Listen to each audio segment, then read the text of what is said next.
नमस्कार, बहुत स्वागत है आपका। ढाई का अड्डा देख रहे हैं आप। मैं हूं रीनू यादव। मऊगंज में हुए बवाल के बाद सीएम डॉक्टर मोहन यादव ने अधिकारियों को कड़ी कार्रवाई के निर्देश दिए। उन्होंने घटना पर दुख व्यक्त करते हुए कहा है कि इस तरह की घटनाएं बर्दाश्त नहीं है और आरोपियों पर कड़ी से कड़ी कार्रवाई होगी। उन्होंने कहा कि फिलहाल स्थिति नियंत्रण में है।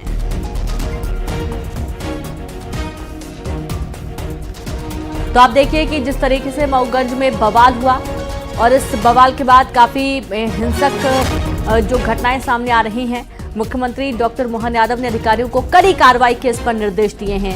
उन्होंने घटना पर दुख व्यक्त करते हुए कहा है कि इस तरह की घटनाएं बर्दाश्त नहीं हैं और आरोपियों पर कड़ी से कड़ी कार्रवाई की जाएगी। साथ ही उनका कहना है कि फिलहाल स्थिति नियंत्रण में है। मऊगंज की घटना हमारे लिए बड़ी दुखद रही है, लेकिन मऊगंज की घटना में दोषियों को छोड़ा नहीं जाएगा और जिस ढंग से घटना घटी है, मैं मृतक परिवार के प्रति हार्दिक संवेदना भी व्यक्त करता हूँ। हमने अपने वरिष्ठ अधिकारियों को, डीजीपी को और माननीय प्रभारी मंत्री को मौके पर भेजा भी है और हालात नियंत्रण में भी है। तो देखिए, मऊगंज में जिस तरीके से बवाल हुआ, पुलिस पर पथराव हुआ और इस पूरे घटनाक्रम के दौरान एएसआई की मौत हो गई। 8 पुलिसकर्मियों के घायल होने की भी जानकारी है और इस दौरान जो हालात है वो बेकाबू हो गए और भारी पुलिस फोर्स यहां पर तैनात करना पड़ा। एएसआई की मौत के बाद से काफी यहां पर अब मामला गरमाता जा रहा है, गहराता जा रहा है। मुख्यमंत्री डॉक्टर मोहन यादव खुद इस पूरे मामले पर नजर बनाए हुए और उनका ये कहना है कि किसी भी तरीके से इन ऐसी हिंसक घटनाओं को बर्दाश्त नहीं किया जाएगा।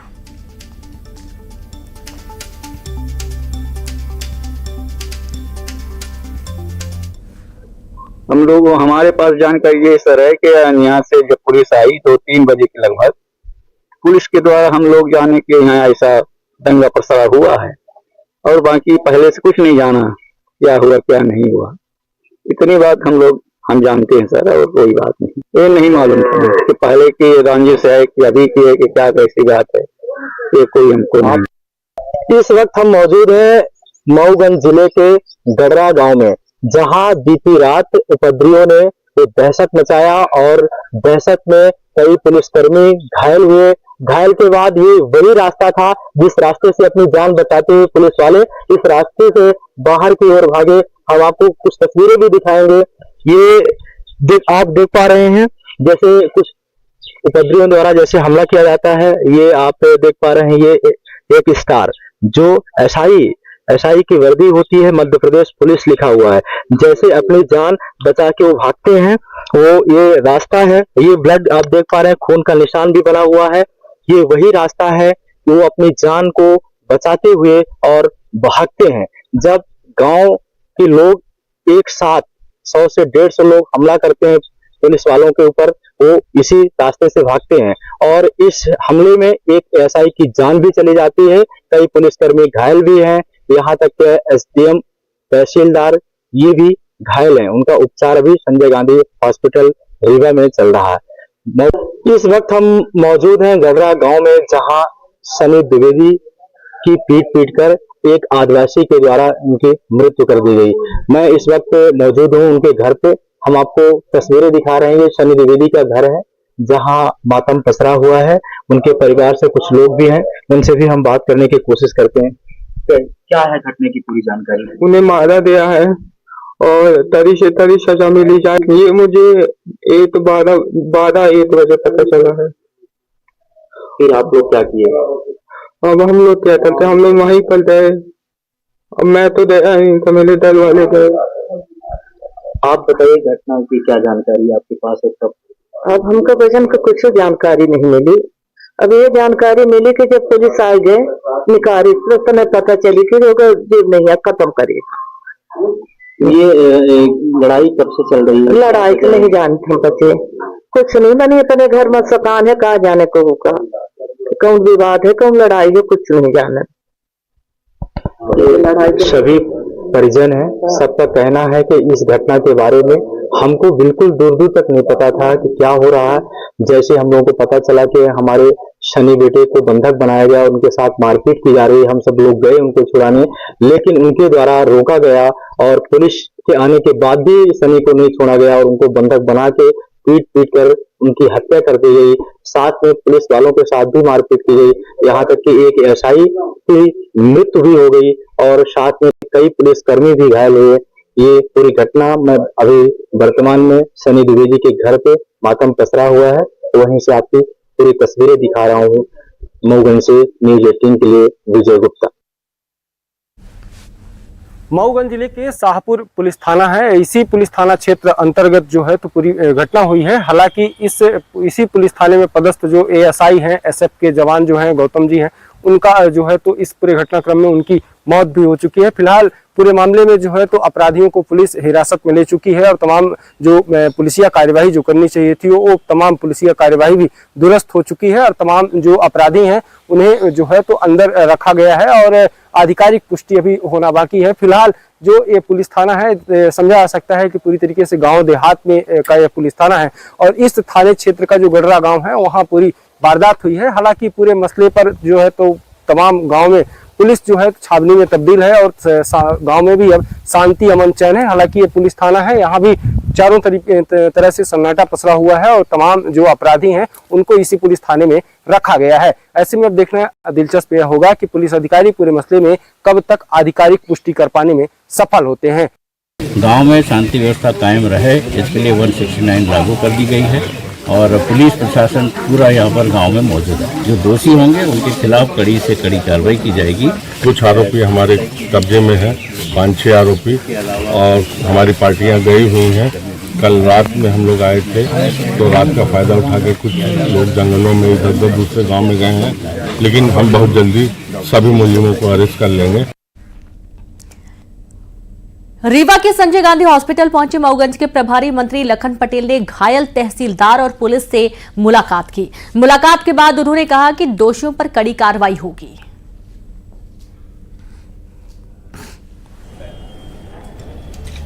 तो रीवा के संजय गांधी हॉस्पिटल पहुंचे मऊगंज के प्रभारी मंत्री लखन पटेल ने घायल तहसीलदार और पुलिस से मुलाकात की और मुलाकात के बाद उन्होंने कहा कि दोषियों पर कड़ी कार्रवाई की जाएगी।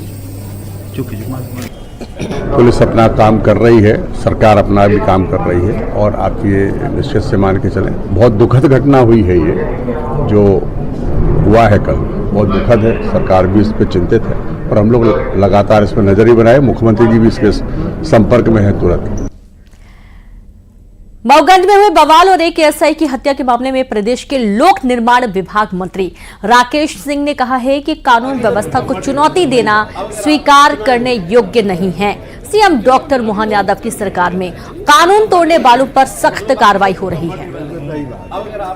डॉक्टर मोहन यादव जी के नेतृत्व वाली सरकार में कानून अपना काम कड़ाई से करेगा और ये तुष्टीकरण की राजनीति कांग्रेस को मुबारक।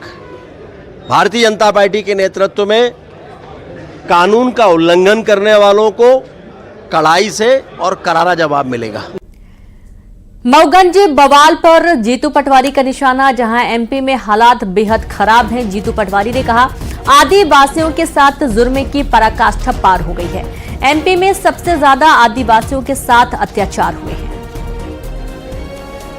हालात बद से बदतर हो गए हैं, कानून व्यवस्था जीरो हो गई। एक तरफ पुलिस इनकाउंटर करते हैं मासूम आदिवासियों का और उनको नक्सली बताते हैं, दूसरे दिन बदल जाते हैं। एक तरफ पुलिस के अत्याचार आदिवासियों पे मऊगंज में इतना हुआ कि पूरा अत्याचार की पराकाष्ठा हो गई, सब्र की पराकाष्ठा हो गई। मऊगंज पर आदिवासियों ने हमला बोल दिया। पुलिस लगातार पिटने के सबसे ज्यादा मामले अगर आए तो मध्य प्रदेश पे आए। तो वहीं मऊगंज की घटना पर कांग्रेस के आरोपों पर बीजेपी ने पलटवार किया है। बीजेपी ने कहा कि मध्य प्रदेश शांति का टापू है और इस तरह की घटनाएं बर्दाश्त नहीं होगी। बीजेपी की माने तो सीएम ने सख्त कार्रवाई के निर्देश दिए हैं और कांग्रेस इस तरह के मामलों में राजनीति ना करे। मध्य प्रदेश शांति का टापू है और मध्य प्रदेश के यशस्वी मुख्यमंत्री डॉक्टर मोहन यादव जी किसी भी अप्रिय स्थिति को पसंद नहीं करते। निश्चित रूप से इस पर कठोर कार्रवाई होगी। इसमें जो भी दोषी होंगे उनके खिलाफ कार्रवाई होगी। माननीय मुख्यमंत्री जी ने कहा इस पर जांच करवा करके इसके अंतर्गत जो भी दोषी है उनके खिलाफ कार्रवाई होगी। ये शांति का टापू है, बीजेपी का कहना है। और यहाँ पर जिस तरीके के हालात बने वाकई में बहुत ही दर्दनाक और भयावह हैं, क्योंकि जिस तरीके से अगर हिंसक भीड़ अगर पुलिस कर्मियों को भी नहीं छोड़ रही है, पुलिस के जवानों को नहीं छोड़ रही है, तो जरा आप सोचिए कि किस तरीके का माहौल पैदा हो रहा है। मऊगंज में जिस तरीके के बवाल देखने को मिला है, उसके बाद मुख्यमंत्री काफी सख्त नजर आए हैं और तमाम राजनीतिक पार्टियां भी अपनी अपनी प्रतिक्रियाएं दे रही हैं, लेकिन इस पर गलत तरीके से सियासत करना अशोभनीय है। संवाददाता हरीश द्विवेदी जुड़ गए हैं। हरीश, एएसआई की जान चली गई, कई पुलिस के जवान घायल हैं, जिस तरीके का बवाल काटा गया है, आखिरकार जिम्मेदार कौन? बिल्कुल आप सही कह रहे हैं कि पूरे मसले में जिम्मेदार कौन है। अभी तक पूरे मसले की जिम्मेदारी तय नहीं हो पाई है कि आखिरकार पूरे मसले का जिम्मेदार कौन है और किसकी किन किन लोग हैं, उनको चिन्हित भी नहीं किया जा सका है। फिलहाल पूरे मसले पर जो है तो जो कुछ अपराधी हैं उन्हें गिरफ्तार तो कर लिया गया है, लेकिन इसमें जो संख्या है वह अभी गिरफ्तारी की संख्या 6 बताई जा रही है, जबकि जो पूरे मसले में आरोपियों की संख्या है वो लगभग 50 तक जाएगी।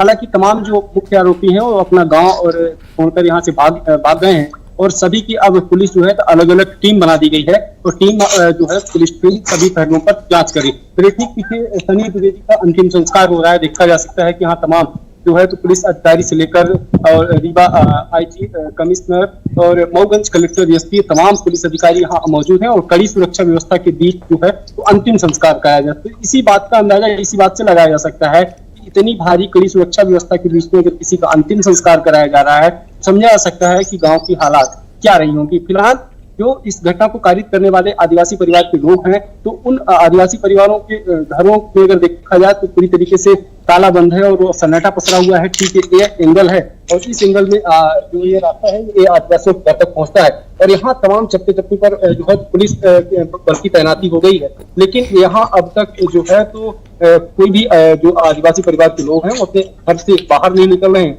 और जो घर में है वो घर में ही कैद हैं, बाकी जो घर से बाहर निकल के फरार हो गए हैं वो फरारी हो गए हैं।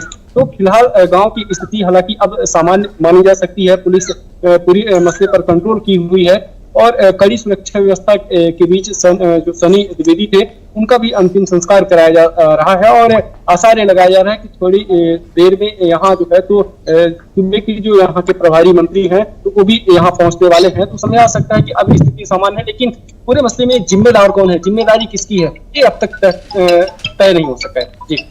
जी बिल्कुल, बहुत शुक्रिया आपका हरीश तमाम जानकारी देने के लिए। तो जिम्मेदारी किसकी है, कौन जिम्मेदार है, ये अभी तक बिल्कुल भी स्पष्ट नहीं हो पाया, क्योंकि भीड़